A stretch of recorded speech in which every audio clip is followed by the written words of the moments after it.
bahay na merong malaking lot area, napaka-affordable, located lamang sa 13 Martires, Cavite at perfect na perfect para sa iyong pamilya. Check nyo na po ito.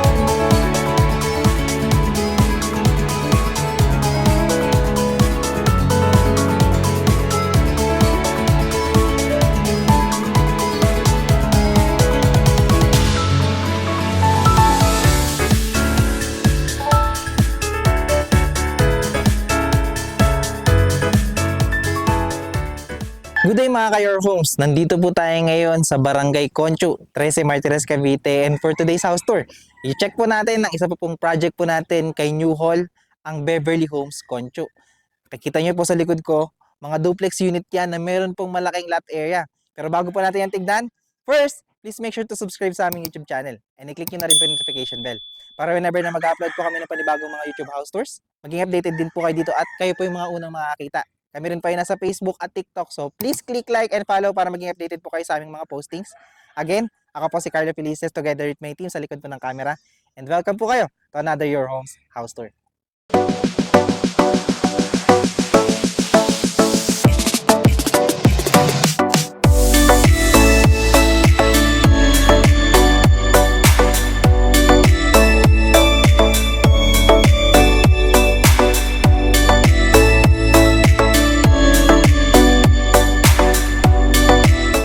Ang project po natin na si Beverly Homes Concho ay meron lamang pong 3 hectares. So hindi po siya malaki masyado at maliwalas lamang po ang ating community dahil hindi po ganun karami rin ang itatayong unit. 200 units plus po yung itatayo po natin. So unti lang po ang inyong kapitbahay. And at the same time po kung mapansin nyo, napaka-accessible po ng lugar po natin. Paglabas po natin dyan ng project, that is Concho Road na po yan. Pagpakaliwa po kayo, that is Patagaytay na. 25 to 30 minutes nasa Tagaytay na po kayo. Pagpakanan naman po yung ating proper po ng 13. So, that is Governor's Drive. Pakakaliwa nyo po dyan. Nandyan na po yung ating Walter 13, SM13. Yung mga landmarks po natin or yung mga pinaka-importante po nating landmarks na kailangan nating pang araw-araw. Nandiyan na po yan. All in all po, pagdating po sa location ng unit natin, napakaganda na po ng location nito. Probinsya type po siya, pero malapit na po siya sa mga establishments na kailangan natin sa pang-araw-araw. And at the same time po, kumpleto rin po ang ating amenities dyan. Meron po tayong basketball court, may clubhouse po tayo, 24/7 po ang ating mga guard. So, meron din po tayong sariling tangki dito. Yun naman po yung kagandahan po ng project nito. Naka-deep well po yung ating project. So, ngayon, ang lahat po ng unit po natin na itatayo dito ay duplex na po yan. So, pag sinabi nating duplex, magkatabi po yun na dalawang bahay at meron po kayong space po talaga sa gilid ninyo. Kaya mapapansin nyo po dito sa unit po na nasa likod ko. So, this unit is duplex na meron pong minimum lot area po na 70 square meter. Kaya po sa standard size pa lang po ng ating lot area, napakadami na po nating magagawa. Anyway, meron din po tayo dito 120 square meter po sa ating lot area. Depende na lang po yan sa option nyo. At the same time po, ang ating floor area naman po dito ay 41 square meter. Lofted po ang ating bahay. So, meron po tayong bakal sa second floor. Yun po yung ating second floor. So, ngayon po, ang ating turnover naman po dito ay semi-complete po yan. Wala lang po siyang tiles at partition sa second floor. Pero anyway, pwede po kasi doon mas ma-maximize nyo po yung space kung isang bedroom po sa taas. Pero po ang ating CR po natin dyan, kompleto po ang pagkaka-turnover niyan. Nakatiles po yan. May kompleto po yung ating fixtures. And at the same time po, may kisame rin po ang ating bahay. So tayo po dito ay merong living area, may dining area po tayo, may kitchen area tayo, may service area po tayo, may 1 toilet and bath po tayo. And at the same time po sa second floor, meron po tayong space para sa bedroom. Dahil 71 square meter po ang ating lot area, meron po tayong space para sa parking. Actually, kung dalawa po yung sasakyan nyo or meron po kayong motor pa, hindi po kayo mahihirapan dito dahil malaki po yung ating space. So, ano pang hinihintay natin? Pakita ko po sa inyo kung ano po yung turnover po ng ating unit. Tara! So, ang pagkakadesign po ng ating bahay ay simple lamang po. Ito na po yung pagkakakulay sa ating turnover. Meron po tayo dyan parang pagka dirty white na brown po dito. Ganyan na po yung pagkaka-turnover. So, Bago pa natin pala i-proceed, no, hindi naman po ganun kahigpit sa renovation po ang ating project po na ito or yung ating developer na si New Hall. Magsasubmit lang po tayo ng ating mga plano at ipapa-approve lamang po natin to. Pwede nyo pong gawin yung extension at renovation na gusto nyo sa inyong bahay. So, ganyan naman po yung kagandahan kapag po ang ating unit ay malaki po talaga ang lot area. Ang dami nyo pong magagawa. So, tignan po natin kasi nabanggit ko po kanina na tayo po ay 71 square meter ang ating lot area dito kaya marami po kayong magagawa. So, ito kung mapapansin nyo, ito na po yung space natin para sa parking. Ang ating hati po ng unit, yung katabi po natin ating property, dito po sa gitna. So, dito kung mapapansin nyo, nabanggit ko po kanina kung meron po kayong dalawang sasakyan, kasyang-kasya po yan kasi 71 square meter ang ating lot area. Dito po pwede nyo ilagay yung isa. Kung di naman po kayo magpapa-extension sa likod, pwede pa po dito yung isa. Laki po talaga ng space natin. Kung mapapansin nyo, kapag ito po ay binigyan nyo pa or nilagyan nyo pa ng renovation or extension dyan, ang laki pa po ng magagawa nyo at marami po kayong magagawang space para sa inyong unit. So dito po, bago po natin pasukin yung loob, hanggang dito po yung ating perimeter line. So hati pa rin po kayo dito ng ating kapitbahay. So yan, sa halagang less than 10,000 na monthly amortization, ganito na po yung space na makukuha mo. Kaya ito po yung pinaka-suggested namin na project. Kung gusto nyo po na yung unit nyo ay malaki po yung lot area na affordable pa po siya. So, ito po yung expect natin na turnover ng ating lot area. Laki po talaga at dami nyo magagawa. Pasukin po natin yung loob. Tara! Pagkapasok po natin, nabanggit ko po kanina na tayo ang turnover natin dito ay semi-complete. So kung ano po yung makikita nyo ngayon, ganun na po ang pagkaka-turnover natin. So bago ko po i-proceed, gusto ko lang po emphasize yung ating mga bintana po sa dati nating mga model unit. Tayo po dito ay naka-jalousie lamang. Pero ngayon po, sliding window na. So isa po yun sa improvement. At the same time po, kung mapapansin nyo, tayo ay plain cement finish po ang sahig. So lalagyan na lang po natin yan, pipilian na lang po ng tiles. Pero yung ating mga walls, meron na po yung pintura.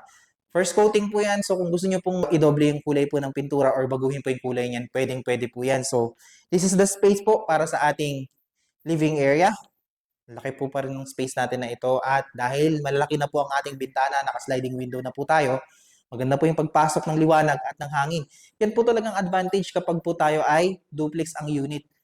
Mapapansin nyo po kasi pag townhouse, sa unahan at sa likod lang po yung bintana.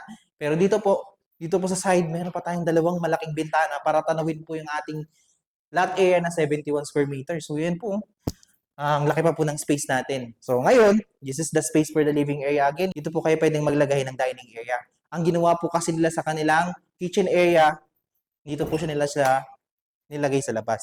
So, ang pwede natin gawin dito, pwede na lang po tayo magpalagay ng bubong dyan. Napakaganda na po ng space nito. Yung iba po naming client, ang ginawa po, pina-extend po yung kanilang unit dito. Ito na po yung naging kitchen po nila. Pwede nyo rin po yung patibag or lagyan po ng countertop dyan para open lang po siya para sa inyong kusina. So, this is the space for the kitchen. So, kung gusto nyo pong maglagay po ng service area, ang laki pa po ng space po natin dito. Pwede kayo maglagay ng laundry area po dito or pwede rin po dito sa side po na to. So, ito po yung ating kitchen. Katabi po niyan, pagkapasok natin ulit, makikita natin yung ating toilet and bath na complete na po yung pagkaka-turnover natin. Kompleto po ang fixtures niyan. May toilet, may lavatory, may shower po itong kasama sa turnover. Naka-tiles na po ang ating dingding at meron po tayong sa sahig. At may paint na po yung ating mga walls at meron rin po tayong ceiling. May ventilation din po tayo dito na jalousie. So, minimal pero usable na po at maganda na po. So, nakita po natin yung space natin para sa ating ground floor. Check po natin yung lofted natin. So, bago po tayo umakyat, gusto ko lang po itong makita nyo, nakabakal na po ito. So, yan po yung kagandahan niyan. Matibay na rin po yan. May mga client na po kami nagpagawa dyan. Pero ito po, kung gusto nyo po siyang pagawan po ng semento or gawin po siya ng slab, pwede naman po yan. Isasabit nyo lang po yung plano at papagawa lang syempre kayo ng design. So, ngayon, dito po, ito na po yung pagkaka-turnover niyan. Pwede nyo po yung lagyan ng drop ceiling para mas magumanda po yung design po niyan. So, dito po, sa hagdanan natin, meron po tayong 4 na step na concrete at meron na po tayong mga bakal dito at may wooded. So, kaya po ganito yung ginawa nila kasi kung gusto nyo pong i-improve to, madali lang pong papalitan. Pero kung for the meantime, gusto nyo pong ito yung gamitin nyo, pwede na po yan at maganda na rin po ito. Tara, akitin pa natin second floor. Ayan, pag-akit po natin, tamang-tama po ang ating space. And ito po, yung ating lofted na second floor. Wooden na po ito. Ganda pa rin po ng space niya. Meron po tayo ditong railing sa gilid. And as you can see po, ito po yung pinaka-space natin sa second floor. Tanaw po natin dito yung ating living area. And ganda po siyang lagyan. Kung gusto niyo po na open space lang yung second floor niyo, maganda rin po. Kung gusto niyo naman po itong palagyan ng partition, pwede rin naman po yan. Ng sarili niyo pong idea. Pero this is the space. Malaki pa rin po siya. And nag-focus po kasi sila sa laki po ng lot area. So kung gusto niyo po siyang ipa-extension, lagyan po ng additional na bedroom, mag-extend po kayo sa inyong lote. So tayo po ay naka-jealousy ang turnover ng ating mga bintana dahil tayo po ay duplex. May bintana tayo dito sa gilid. At dito po sa likod. Pansin niyo rin po, ito po ang ating ceiling. Hindi tayo masyadong ipagagawa. Meron na po yung ceiling at painted na rin po yan. So nakita po natin yung ating model unit na duplex dito po sa Beverly Homes Concho. Pag-usapan po natin ng presyo. Tara! So magkano nga ba ang presyo ng model unit natin na si Altea dito po sa Beverly Homes Concho? Sa ating pong mga typical unit na meron pong lot area na 70 square meter at floor area na 41 square meter, nag-start po ang ating total contract price sa 1,782,500 pesos. Meron po tayong reservation fee po dito na 10,000 lamang. At meron po tayong loanable amount po kay Pag-ibig na 1,552,000. Meron po tayong net equity po dito na 220,500 pesos. So yung months to pay po ng ating equity ay 24 months lamang po. At ang ating magiging monthly equity po ay 9,187 pesos. Ang ating monthly amortization naman po kay Pag-ibig, 9,682 pesos lamang po. Sa basic required income po natin dito, it is 27,664 pesos. So napakamura pa po ng ating basic income. In case po na kailangan nyo po ng mga bilis lipatan, meron din po tayong mga RFO units po dito. Siyempre po, mas maikli lamang po yung ating down payment term kapag po RFO yung mga units. Pero in case po na willing po kayo maghintay, meron po tayong mga pre-selling po dyan. So 24 months po yung ating maximum na down payment term kapag po pre-selling po yung ating mga units. So at the same time po, kung hindi po kayo pasok sa required income, pwede naman po ang co-borrower dyan. Pag-usapan po natin yan sa inyong mga inquiry. Kung gusto nyo po magpa-tripping sa amin at gusto nyo pong humingi po ng further information regarding po this project, you can contact us sa number po na makikita nyo sa screen. At nandyan din po yung aming Facebook page. Kaya kung ikaw ay naghahanap ng malaking lot area na property located lamang dito sa 13 Martires na merong napaka-affordable na presyo pa or na monthly amortization kay Pag-ibig, check yun na po ito.